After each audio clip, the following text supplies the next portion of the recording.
A lot of moves made today, a lot of signings, some big ones, some small ones. I'm going to just go through some of these lists, Anson, and then T-Foss. Tell me if you like the signing for the team and what the pay was. We talked about Chris Jones. He signs a 5-year, $95 million deal. Huge deal, especially for a guy that's year 29. Anson, what's the deal worth it for the Chiefs? I don't love it, to be quite honest with you. That's a lot of money, but you saw a different Chiefs team in Week 1 when they didn't have him and they didn't have Travis Kelce. He's one of the best defensive players in the league. He's a mauling edge guy, and they got 3 rings. I can't argue with their decision making at this point. I love it. Okay. For the Chiefs, because it's a lot of money. It's more money that I would pay if I were in charge of the Lions. But that defense is so much different when he's not in there. Yeah. And their whole thing is, we're here to three-peat. And if they're going to three-peat, they need Chris Jones. Whether it's 20, 30, or $40 million, they had to do this in order to put themselves in position to win another Super Bowl. If he's not with them, they're not winning it. That's a great take. I think I overlook how important it is to get a three-peat because nobody ever done it. Chiefs, the Patriots did it once, but they didn't even do it. Not 3 in a row. It's never happened. Oh, that's right. It's been like loops in between. You sell the farm to get 3 in a row right now. Yeah, you get 3 in a row, you become a different franchise. That's right. I actually agree with you 100%. Actually, both of you guys. Chris Jones, he changes the complexion of that team. Like, you saw that defense, not even just him and what he is as a wrecking ball. It's the secondary. It's the back end. Like, Jerry Sneed's not that good without Chris Jones. Yeah. You look at the other guy that they have, the rookie on the left side, they're not that good. They had all-pro safety as well. That's when you put Chris Jones in the middle, and they're able to get to that quarterback. 1,000%.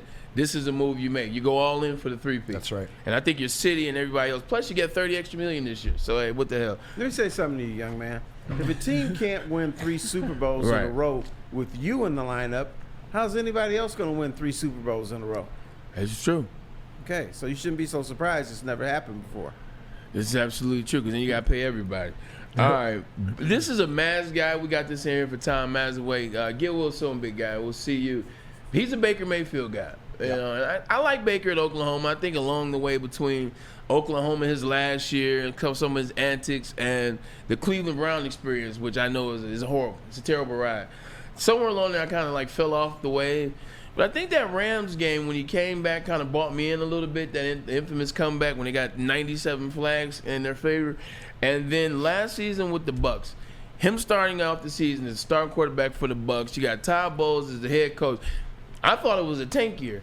Excuse me, I thought the Bucs were going to tank, get Todd Bowles fired, and then figure out what they were going to do with the number 1 pick this year. I was wrong. Baker Mayfield had a really good year, Pro Bowl year at that, and you saw it firsthand down the street. Baker Mayfield came to play this year. I like 3 years, $100 million for Baker. What say you? I'm really happy for him. That team. Anytime you lose Tom Brady, you're going to struggle for identity at the quarterback position. Look at the Patriots. We'll talk about them soon. He's not short on moxie. We knew that of him coming out of college, and he showed it with them this year. They've got a clever team, and again, change is a great predictor of failure in the NFL. You bring back a guy who's still pretty young, and he showed it. He took him to the playoffs. I love it for him, man. Get that kid paid. I agree with you, but I am so happy that Maz was trying to throw his weight around, getting him to come to Detroit. I'm so glad that did not happen. Oh, true. He wasn't ready.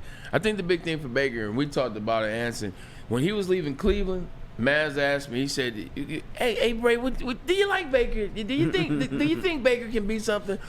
I said, Maz, he's got to have a conversation with himself in the mirror.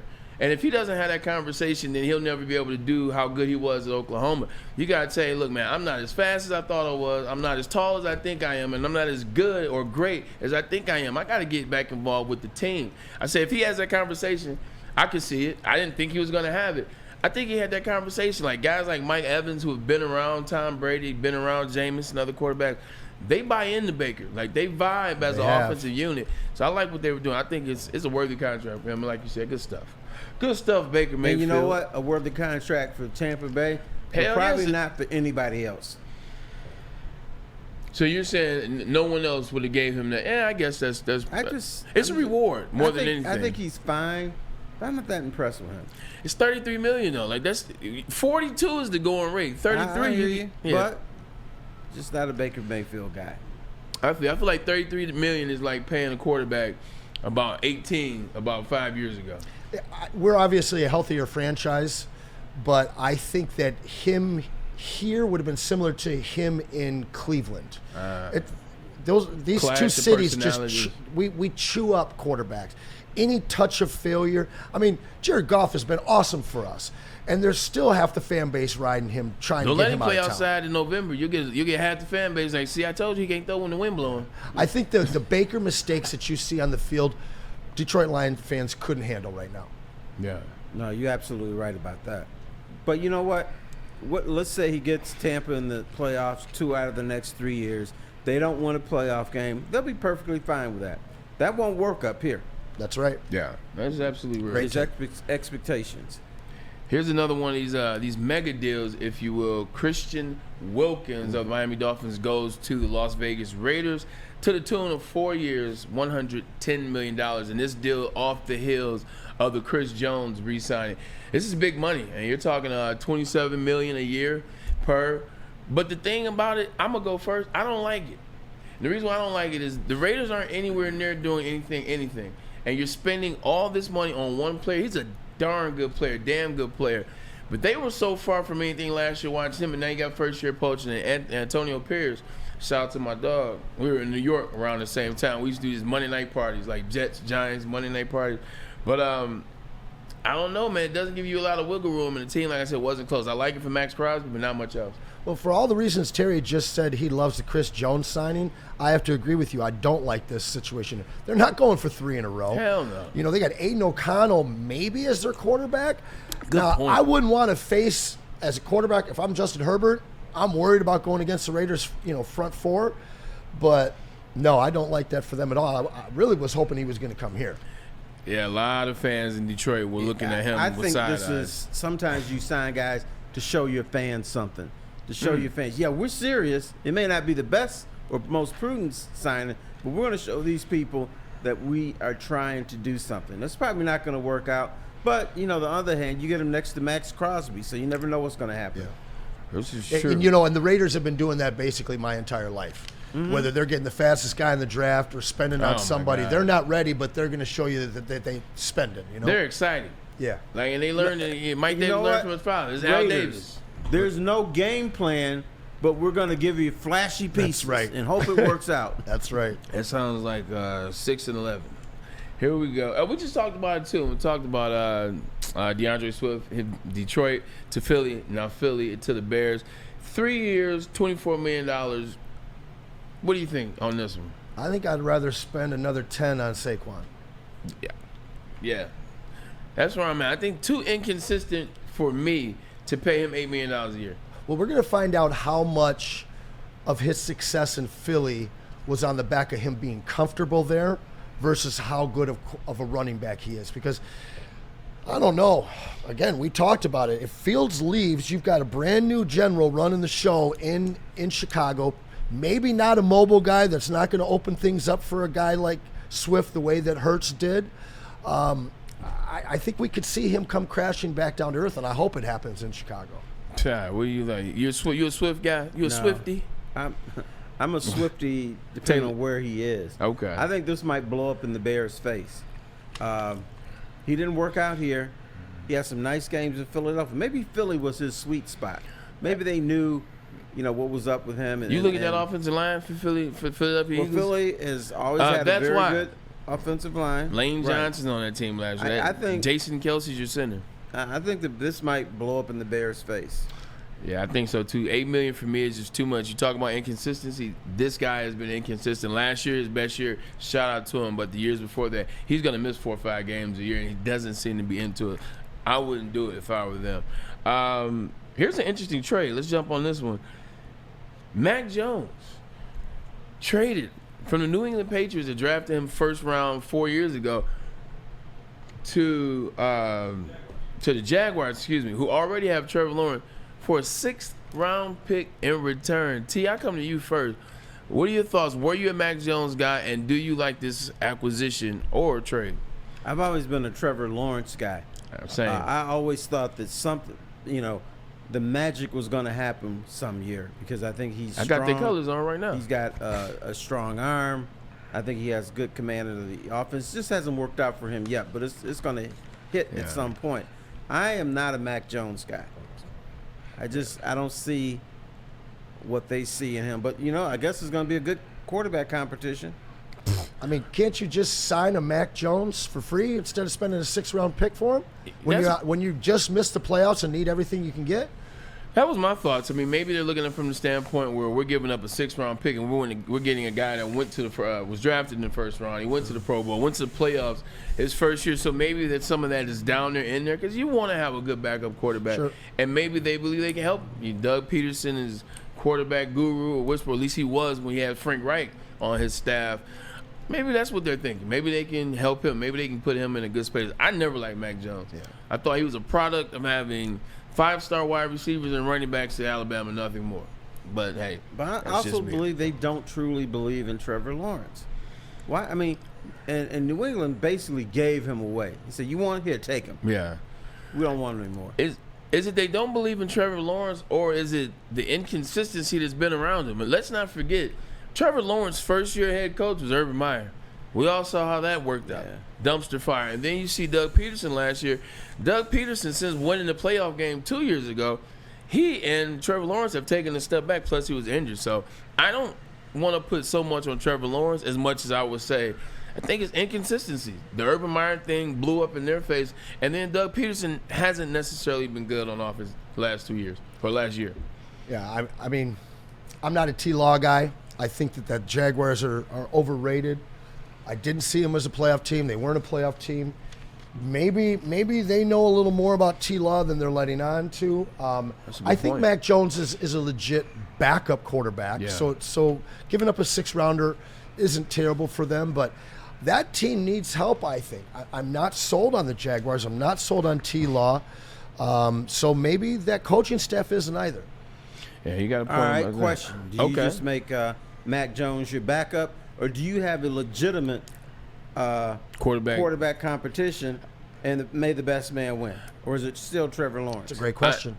I think it is a great question. I think there's a way in which you can do it where Trevor Lawrence understands the pressure of the situation, but at the same time still knows he's a starter. Because Trevor Lawrence has won a playoff game. I mean, he was the #1 draft pick for this team 3 years ago. It'd be hard for me to bring in Mac Jones, who's a bum, and like, hey, it's open competition. But I would try to find a way in which to tell Trevor Lawrence, hey, if you out here messing up though, like this can turn into something more. This can turn into something more than what it is right now. And that's kind of what the Lions did, but they were able to escape the true controversy by drafting Hendon Hooker. Yeah. Because you've got a full year where he's not having to worry, Jared Goff, about a true competition. And he took the job this year. Yeah. Nobody's talking competition this offseason, But Mac Jones, that's a conversation that there's enough Mac Jones fans around that they're going to look at him as, hey, why can't he be the starter? I don't believe in T-Law. Let's look at this situation here. For almost a decade, didn't we say, well, Matthew Stafford's got carte blanche. He's got no competition. He's got no pressure on him. Yeah. And maybe that's what prevented the Lions from taking off. So now you're giving Trevor Lawrence some competition, somebody look over his shoulder at. So, you got to believe that he can handle that competition. For instance, I don't think Stafford could handle that. I don't think you could bring in Mac Jones or Trevor Lawrence to back him up with J.J. McCarthy. The Lions. Yeah, okay, whatever. I'm saying they got pick 19. You got Matt Stafford is already. I mean, J.J. will be gone before 19, but Terry, I love that take because I always called Trevor Lawrence Stafford AFC. I think they're super similar, very, very similar. There's a lack of just, I guess, emotional commitment on T-Law's side that I also saw in Stafford. You don't see him politicking with the refs. You don't see him engaging with the guys on the sideline like you do top-tier quarterbacks. Yeah. And so his slight detachment maybe you hit the nail on the head with that. With maybe Mac is coming in to push this guy. Yeah, and I think for T-Law, I think the reason why it's like that, you're absolutely correct. You can see it. There's no just sense of urgency, if you will, in terms of that regard. But that's how he was at Clemson, and he won a national championship. So I think when you win at the highest, well, it's not the highest, but close to the highest level, and you win a certain way, you're not going to change now. I think that might be a part of it. He was real quiet at Clemson. Yep. He's a quiet guy. The leader was Etienne, who's on his team anyway, the running back. Yep. Damn good running back, too. All right, we got the numbers on the Kirk Cousins deal. Oof. Now let's see if this deal is worth it. You talk about Atlanta Falcons and the 4-year deal. 4 years, $180 million, so basically 45 per, which is what he was essentially asking for in Minnesota. I think it might be too much for you, actually. Was that deal too much? Not if you're the Falcons. Not if you're the Falcons. Okay, now we were talking about that $50 million over above for Goff. Yeah. It's 50 or above now. Yeah. But okay, and you're right. And to my point, we're going to see if the Lions have something new, if the Lions are going to start a new trend in NFL finance. Do these guys buy in enough to the new Lions, the brand new Lions, where each one of those big three, Penei Sewell, Amon-Ra St. Brown, and Jared Goff, are willing to say, okay, well, I should be paid more than Kirk Cousins, because he should, but I'm willing to take 45. Watch what we do. I think you definitely get that out of Jared Goff. I don't know if he's going to take 45, but I think he definitely will give you a discount. Maybe he takes 47.5. I mean, which is a $2.5 million deal. You start adding that up, that makes more money. I think because this is a city that believed in him. Yep. I think this is a team that believes in him. Hell, you got the city yelling out his name at every home game. That's right. I think he'll see that, and he sees the bigger picture. He's always been cool, quiet, humble. I think you'll see a discount out of Jared Goff 100%. I think so. I'm not convinced. I got to see it to believe it. You got to see it to believe it? Yeah, because there's so much pressure on these guys. In the NFL, you know, they never feel they're getting paid what they're worth because all this money is non-guaranteed. And you have the pressure from the players' union that wants to make sure everybody gets paid so you can boost up that next salary. In that case, they need to have a problem with Patrick Mahomes. Because Patrick Mahomes is an individual that he took a super discount considering what people were talking about. Never seen a quarterback like him. He's already better than Brady. He took a major cutback considering what he could make and what he could hit the Chiefs. So I think maybe that actually helped other franchises. Because now if I'm the Detroit Lions, I'm like, hey, look, man, you see what Patrick Mahomes did down there, and they're winning. That's a hell of an example to pull from. I wouldn't have paid Mac Jones 4 years, 180 though. At the end of the day, I keep saying the same thing. Cousins. He's 35. Kirk Cousins. He's 35 years old. He'll be 36 when the season starts. And he tore his Achilles last year. You're talking about playing on field turf with a bad Achilles for a guy that's 36 when the season starts. I'm a little leery of that. And now you're committing to 4 years? Yeah. If I'm the Falcons, I don't know if this is the best move. That's some Falcons move right there, though. It is. That's what the Falcons do. They don't always make the best move. That's right. Definitely not the best move. Here's a move for you. It's a cheaper move, but I think you get a guy that knows his way around the team and is a staple and a leader. Tyler Lockett. Tyler Lockett, one of the most underrated wide receivers in the NFL. 2 years, $30 million with his team, the Seattle Seahawks. I like this. I think this was a smart move. It's a safe move. He's a guy that is very consistent. He gives you a lot of production, and he's one of the team leaders. I like the move. Well, you got DK and JSN, two of the most exciting young guys. I mean, DK's not necessarily young anymore, but these are two monster, big-bodied, awesome wide receivers, young. And you got a guy in Lockett that really is – he's the Amon-Ra of that offense. You know, when they need a big play, they need a third down conversion, that's the guy. So to be able to lock him up and keep him around for the development of JSN and the true ascension of DK to the number one of that team, I like it, but Lockett obviously knows what's in store for him. He knows that he's not going to be that number one guy anymore. No. He's probably not going to be the number two guy anymore. So I like moves like that when you see a veteran who's been an important part of your offense, seeing the writing on the wall and still sticking around for it. Yeah, no, I like it too. I think by not having to pay JSN because he's only going to year 2, I think that's how you're able to give Tyler Lockett a little bit more money because he's getting older. You should say Tyler Lockett, but $15 million. That's because they don't have to pay JSN. I like the move, and then DK Metcalf. He kind of took a step down last year, maybe a little bit. Yeah, a couple games here and there, but I think still a monster. He is 100%. He has an interesting attitude. He has an interesting attitude about himself. So But Don't love it, don't hate it.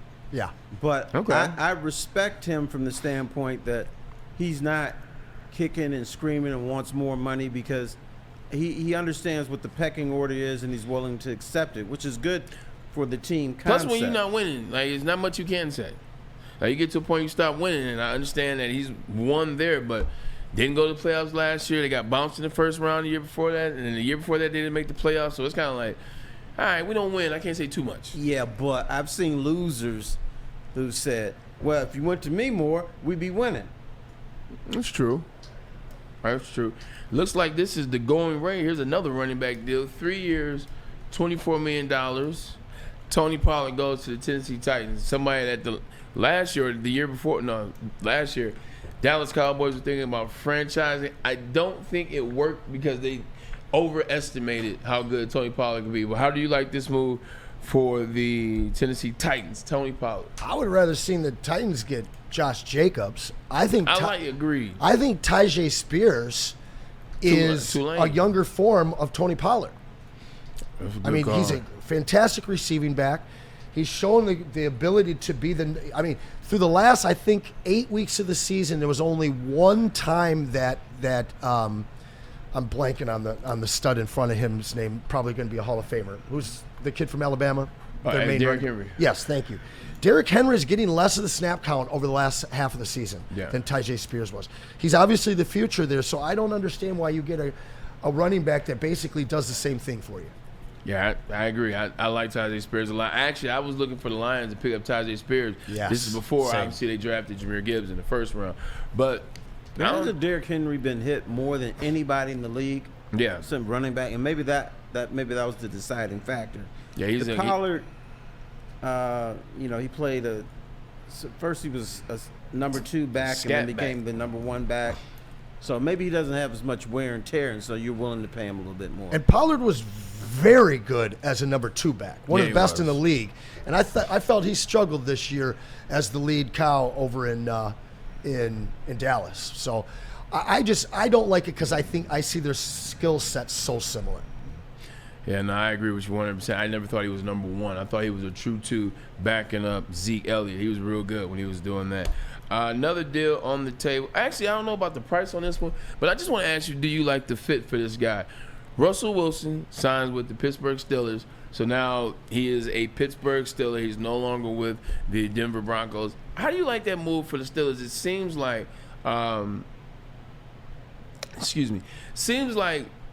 they've just struggled at the quarterback position, whether it's bringing in Mitchell Trubisky, who Chicago could have told you that wasn't going to work. Then you bring in Mason Rudolph, and that just never took off. You draft Kenny Pickett, has a game or two good, but it's just overall, he's not it. This is a stable move, I think, for the Steelers in trying to bring some stability to what is a horrible position for them since Ben Roethlisberger retired. Mike Tomlin. Yeah. Mike Tomlin. I think Kenny Pickett's pretty much trash. You saw him severely outplayed by Mason Rudolph. They were not a playoff team, and he snuck them in somehow. Yeah. I think that Russ, what he's been dealing with, this is the best and most solidified landing spot that he could have to resurrect the end of his career. 100%, I agree. T, I'm going to come to you and ask a separate question about the same thing. Will Russell be able to help that locker room, especially at the wide receiver position? Because that was an ugly room last year. Deontay Washington had his blow-ups on the sideline. George Pickens, you saw him in the playoff game not wanting to block in the cold and get his running back beat up. First of all, if I was playing, when we were playing and I chose not to block somebody, that sideline is not how it works in real life. You'd have got your ass whooped in the locker room. It would have been the offensive line would have heard about it, saw it on film. Running backs would have saw it, and it would have been a showdown in the locker room. That's why, luckily, I like blocking. But that's an ugly room, man, and it's an immature room. And Russ doesn't seem like the guy that's the natural-born leader, as you realized in the last couple of years. No, he's not going to be able to solidify that wide receiver room. Yeah. There were rumblings even when he was in Seattle, and they were winning. There was rumblings that this may not be the guy. I'm talking about amongst players. He may not be the guy. Percy Harvin. Right. Yeah. So then he goes to Denver. It's a disaster. I think the one word I would use is desperation on the standpoint from the Pittsburgh Steelers. They've had all these quarterbacks, and they haven't worked out. I think at the end of it, we're going to say Russell Wilson didn't work out either with Pittsburgh. And this is the way I look at Grasping Pittsburgh, at trying to get got their dark. eyes closed, hoping I can find a diamond somewhere. Yeah, I think you guys are both right. I think this is a desperation move by Pittsburgh because, look, they did not prepare properly for the departure of Ben Roethlisberger. We know what it was. They didn't prepare, and now that's why they're in a situation. But I think you're absolutely right, too. What hasn't Russell seemed to have, and it's the support of the coaches, whether it's he and Pete Carroll, and then Nathaniel Hackett and himself, and then last year that it happened here at Ford Field with Sean Payton and Russell. Doesn't seem like he's had the support from coaches. Mike Tomlin's going to have his back. Mike Tomlin will be able to put an arm around him. I think both of you guys are right. Desperate by them, but great in Russell to get to that situation.